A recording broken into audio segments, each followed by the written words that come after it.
વાઘોડિયાના નિમેટા પાસેના કરીમપુરા ગામ પાસે રવાલ ગામ તરફથી આવતી કારના ચાલકે સ્ટીયરિંગ પરનો કાબુ ગુમાવી દેતા કાર પલટી ખાઈ રોડથી દૂર આવેલા પાન પડીકીની કેબિનમાં ઘૂસી ગઈ હતી। કાર ધડાકાભેર પલટી ખાઈ કેબિનમાં ઘૂસી જતા આસપાસના લોકો દોડી આવ્યા હતા। આ સમયે કેબિનમાં બેઠેલા કેબિન માલિકને ઈજાઓ થતાં મદદ માટે પહોંચેલા લોકોએ કેબિનમાંથી બહાર કાઢી સારવાર અર્થે વડોદરા ખાતે દવાખાનામાં ખસેડવામાં આવ્યા હતા।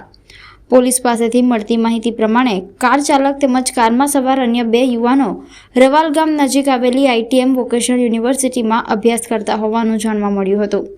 ત્રણેય વિદ્યાર્થીઓને પણ નાની મોટી ઈજાઓ થવા પામી હતી।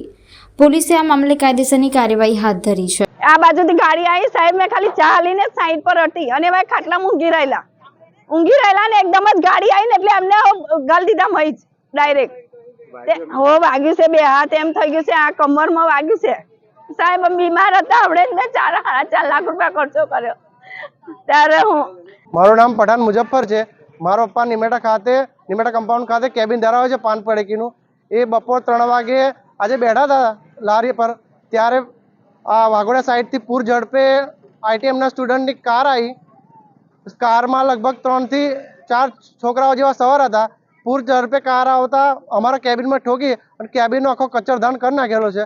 કારની સ્પીડ લગભગ 120ની અરાઉન્ડ હતી અને કાર આખી પલટી ખાધેલ છે અને કેબિનમાં ઘૂસેલ ગયા છે અને મારા પપ્પાને બી ખૂબ જ વાગેલું છે અને SSG ખાતે લઈ